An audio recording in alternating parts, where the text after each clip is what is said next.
Benvinguts a La Píndola Vermella, un podcast sobre tecnologia i ciberseguretat que tothom pugui entendre.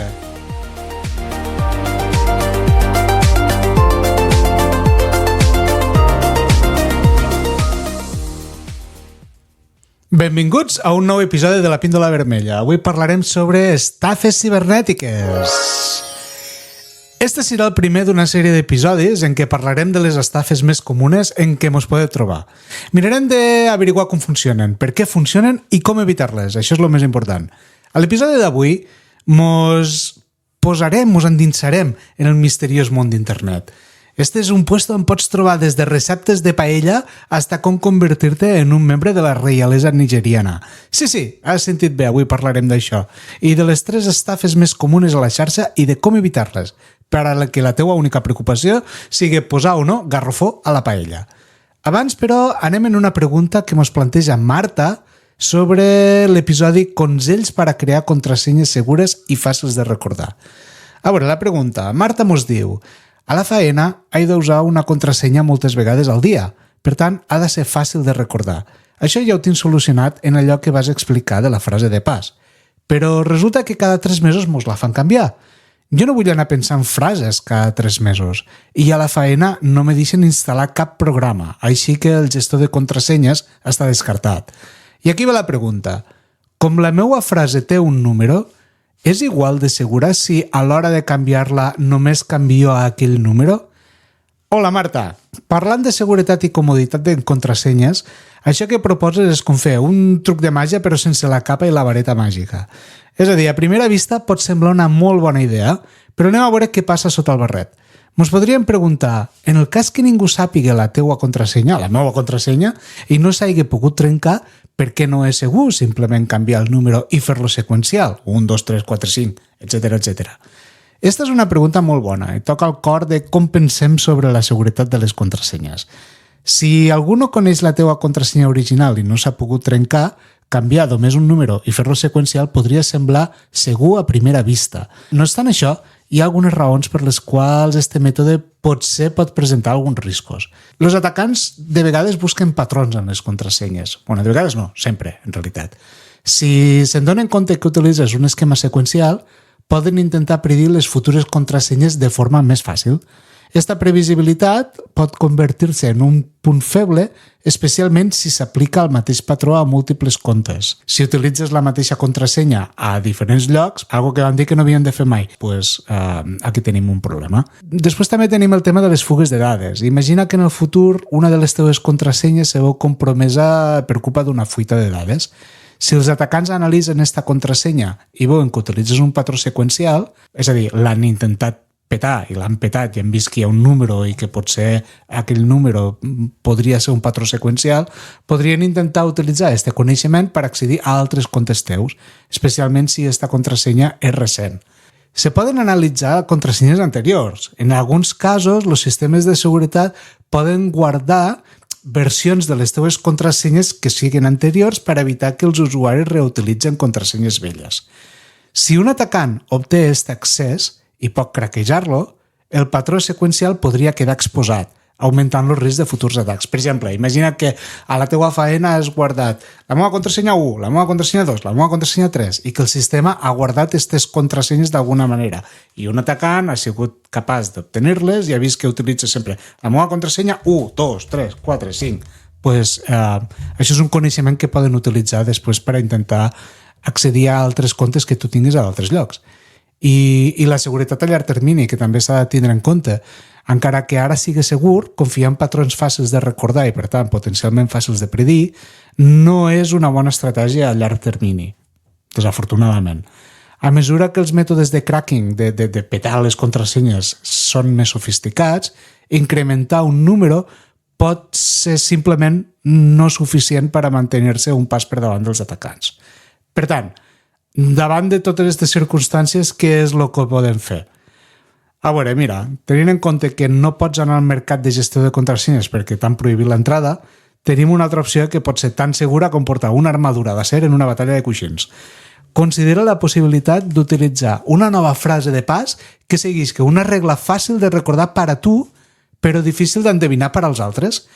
Per exemple, Pots prendre una cançó, un llibre o una pel·lícula diferent cada 3 mesos i utilitzar la primera lletra de cada paraula del títol acompanyada d'un número i un símbol que canvien, però d'una manera que només tu puguis deduir. Per exemple, si t'agrada com a mi els Monty Python, pots començar amb MAP, el sentit de la vida igual 42 i una admiració. Això te dona una molt bona contrasenya que és difícil de predir. I 3 mesos després pots passar a MAP, la vida de Brian igual 43 i en un interrogant. Vull dir, em canvies la referència cultural del número d'una manera que tingui sentit per a tu, però que sigui menys previsible per a qualsevol altre. Recorda, bàsicament el truc està en ser creatiu i imprevisible. Com un episodi inèdit de l'Escurçó Negre, on de cop i volta Baldric comença a explicar-te com funciona la criptografia.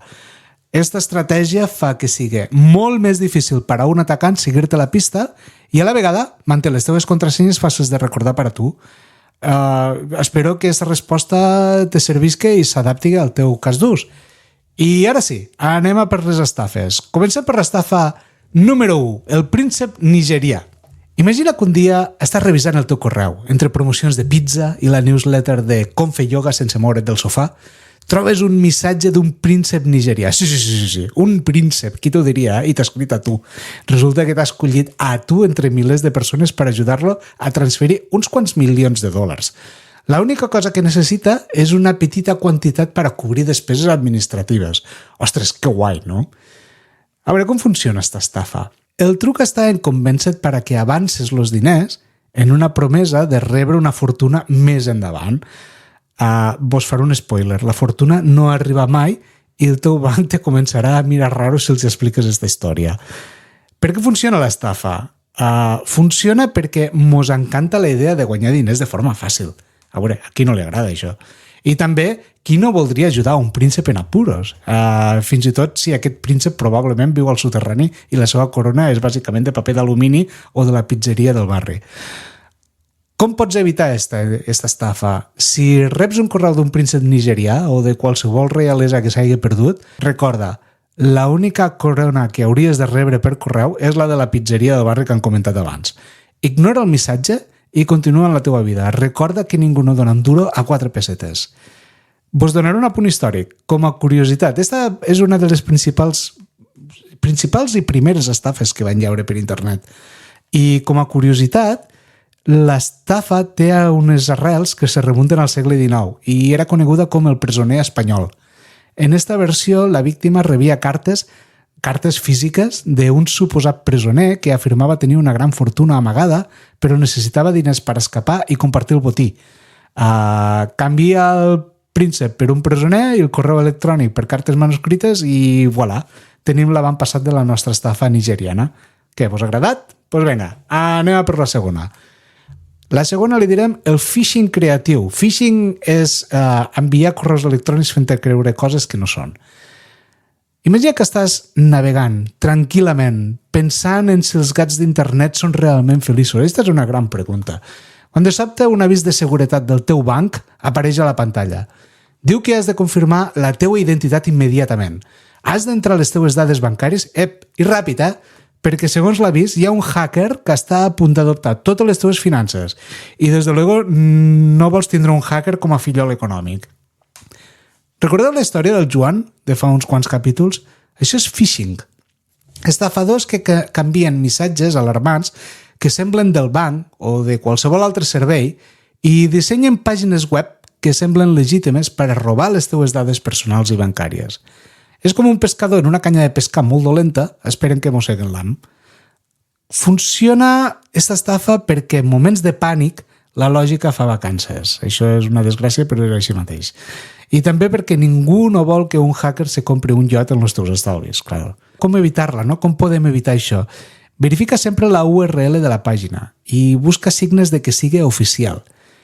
Per exemple, el teu banc mai no te demanarà les teues dades així per les bones. I recorda, si un avís te fa entrar en pànic, probablement és més fals que un euro de xocolata. Això mos porta a l'estafa número 3, el fals suport tècnic. Estàs a casa, gaudint d'una marató de la teua sèrie preferida, quan de cop i volta el teu ordenador fot un crit més gran que tu quan descobrissis que han cancel·lat aquesta sèrie que t'encanta. Un missatge d'error diu que estàs infectat del virus més terrible i destructiu des de l'última actualització de com actualitzar el teu ordenador sense plorar. Per sort, un número de telèfon molt útil apareix, prometent solucionar-ho tot, que podria anar malament, A veure com funciona aquesta estafa. Utilitza bàsicament el mateix sistema que el phishing creatiu, la por. Quan truques, una veu molt amable t'informarà que per un mòdic preu poden netejar el teu ordenador.